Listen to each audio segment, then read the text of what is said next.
Hello everyone. आज हम पढ़ेंगे क्लास 8 की सिविक्स का चैप्टर 1 द इंडियन कॉन्स्टिट्यूशन, भारतीय संविधान। देखिए, हम पहले से ही जानते हैं, पहले हम क्लासेस में पढ़ भी चुके हैं कि भारत 200 वर्षों तक अंग्रेज़ों का गुलाम रह चुका है। वो अंग्रेज़ों के द्वारा 1935 में एक एक्ट बनाया गया था, एक नया कानून बनाया गया था जो कि भारत को बिल्कुल भी पसंद नहीं था, और इसी कारण से भारतीयों में अंग्रेज़ों के प्रति द्वेष की भावना उत्पन्न हो गई थी। ये अधिनियम जो था, ये जो एक्ट था जो अंग्रेज़ों के द्वारा चलाया गया था, ये गवर्नमेंट ऑफ इंडिया एक्ट के अंतर्गत आता है। भारत में अब भारत ने किस तरीके से अपना संविधान बनाया, इस संविधान का एक्चुअल मीनिंग क्या है, इसकी इम्पोर्टेंस क्या है, इसने किस तरीके से भारत में अपना काम किया, ये सभी टॉपिक हम इस चैप्टर में पढ़ेंगे, उनके बारे में जानेंगे। Let's start. सबसे पहले हम जानेंगे व्हाट इज कॉन्स्टिट्यूशन। संविधान क्या है? Constitution is a set of rules according to which the government of a country runs. संविधान नियमों का एक ऐसा समूह है जिसके अनुसार किसी देश की सरकार चलती है। ये केंद्र सरकार, राज्य सरकार और स्थानीय निकायों की भूमिका और जिम्मेदारियों के बीच एक क्या करता है, एक लाइन ड्रॉ करता है। ये सरकारों को जो सरकार की शक्ति होती है उनके बहुत स्पष्ट रूप से उनको डिफाइन करता है, और ये सावधानी बरतने के लिए भी कहता है कि नागरिकों को जो अधिकार दिए जाते हैं, नागरिकों को उन अधिकारों का पालन करना चाहिए। ये क्या है, ये सभी संविधान के अंतर्गत आते हैं।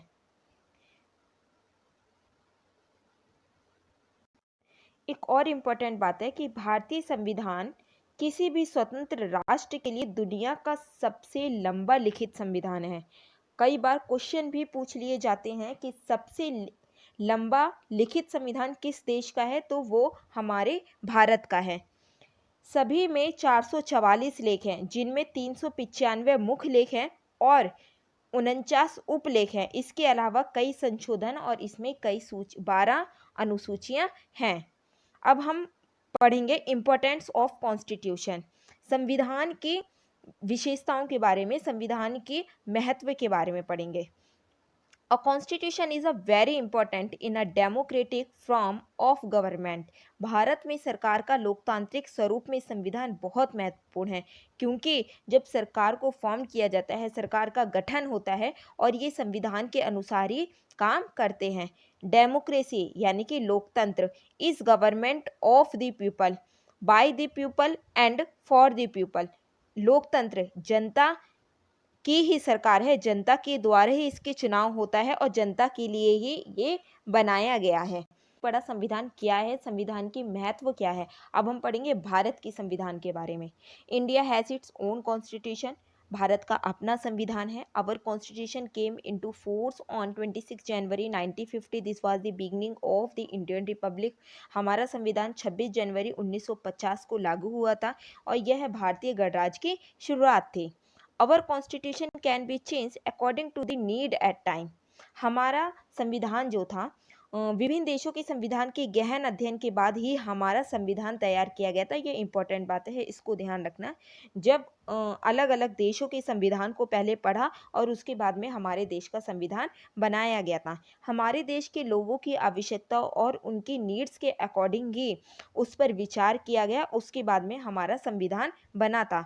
इसने इसे सर्वश्रेष्ठ से एक और बनाया गया था। क्योंकि ये सर्वश्रेष्ठ क्यों था? क्योंकि ये दुनिया का सबसे लंबा संविधान था और समय की आवश्यकता के अनुसार हमारे संविधान में बदला भी जा सकता है।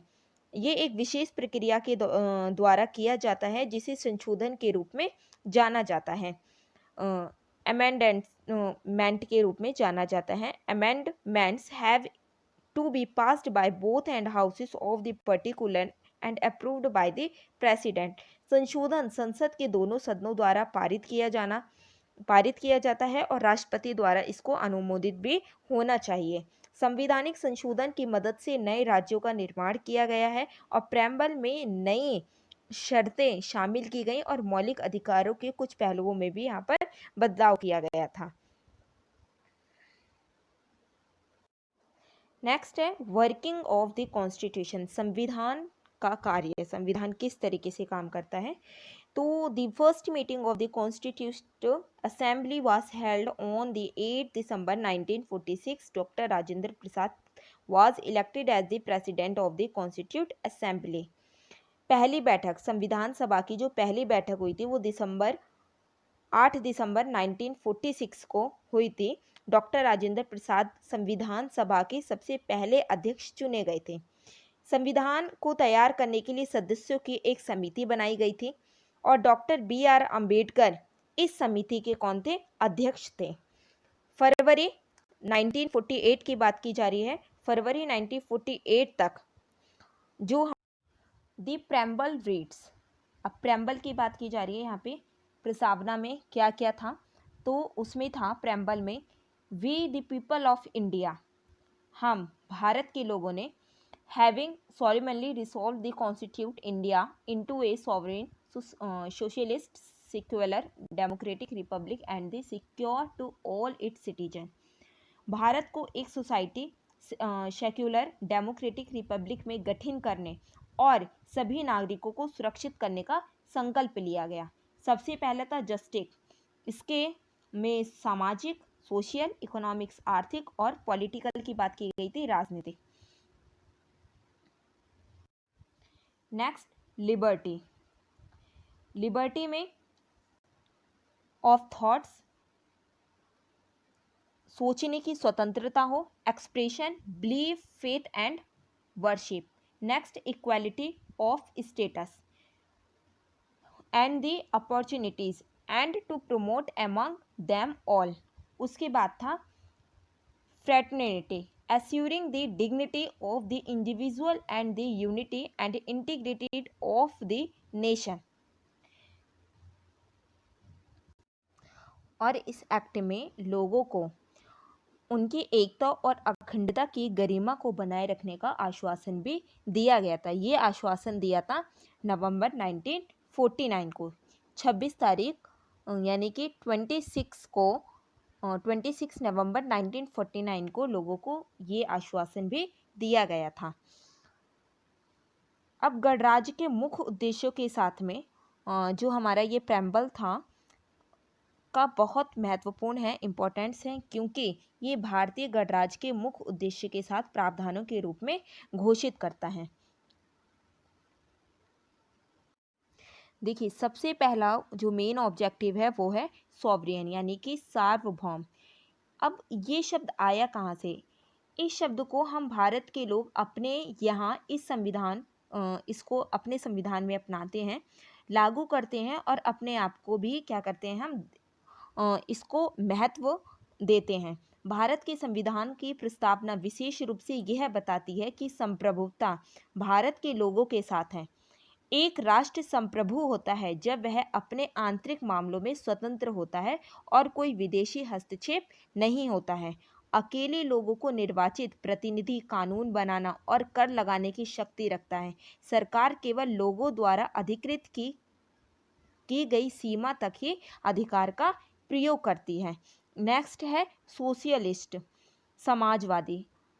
इस शब्द को समाजवाद और आर्थिक न्याय के लिए प्रयास करने के लिए राष्ट्र के संकल्प पर जोर देने के लिए प्रस्तावना में समाजवादी शब्द को जोड़ा गया था, जो सभी वर्गों के लोगों को राष्ट्रीय आय के समान वितरण की परिकल्पना दे सके। सभी जो रिच हों या फिर पुअर लोग हों, उन सभी को समान वितरण मिले, राष्ट्रीय आय समान मिले। हमारी संविधान समाजवादी समाज की स्थापना करता है। इसका उद्देश्य उन उपायों को प्रदान करना है जिनके माध्यम से आर्थिक असमानता को कम किया जा सके। नेक्स्ट है सेक्युलर यानी कि धर्मनिरपेक्षवाद। धर्मनिरपेक्षवाद ये जो शब्द है हमारे 42वें संशोधन में इसको ऐड किया गया था, ताकि सभी धर्मों के प्रति उचित सम्मान जो भी जितने भी धर्म हैं हमारे भारत में सभी को उचित सम्मान मिले। भारतीय राजनीति को क्षुद्र धार्मिक विचारों से ऊपर बने रहने में राष्ट्र के विश्वास की पुष्टि की जा सके। भारत में किसी भी व्यक्ति के साथ में कोई भी भेदभाव ना हो, ये सभी सेक्युलर के अंतर्गत बात की गई थी, क्योंकि उसके धर्म के अनुसार भारत में लोग अलग अलग समूह संप्रदाय समुदाय आदि बनाते हैं। किसी भी धर्म का अभ्यास करने उपदेश देने और उसे करने के लिए वो पूर्ण रूप से स्वतंत्र हो। हर कोई कानून से पहले समान हो और समान अधिकार प्राप्त करता हो। ये सभी बात की गई थी हमारे सेक्युलर में। नेक्स्ट है डेमोक्रेटिक यानी कि लोकतांत्रिक। ये शब्द लोकतांत्रिक ये को दर्शाता है कि हमने लोकतंत्र को अपने जीवन के तरीके के रूप में इसको चुना है और हमें खुद को लोकतांत्रिक संस्थानों के माध्यम से हम इनको क्या करेंगे, कंट्रोल करेंगे। ये केवल राजनीतिक लोकतंत्र को ही नहीं बल्कि सामाजिक और आर्थिक लोकतंत्र को भी निरूपित करता है। सार्वभौमिक वयस्क मताधिकार या प्रत्येक वयस्क भारतीयों को वोट देने का अधिकार की जो बात की गई है कि 18 वर्ष या 18 वर्ष से ऊपर वाले जो भी जनता है, जो भी हमारे लोग हैं, जो भारत में के निवासी हैं, उन सभी को वोट देने का अधिकार है। ये बात की गई थी डेमोक्रेटिक में। नेक्स्ट है रिपब्लिक।